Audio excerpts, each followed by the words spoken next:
న్యాయానికి జరిగిన ఈ సమరంలో, ధర్మానికి రక్తానికి జరిగిన సంగ్రామంలో, కడుపు తీపికి కట్టుబడని తీర్పు, కన్నీటికి కరిగిపోనిది తీర్పు. ఇది ఆ దైవమే ఇచ్చిన తీర్పు.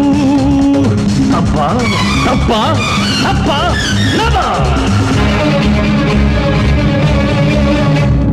or I'm in the hands of law. Anything happens, it's not my flaw.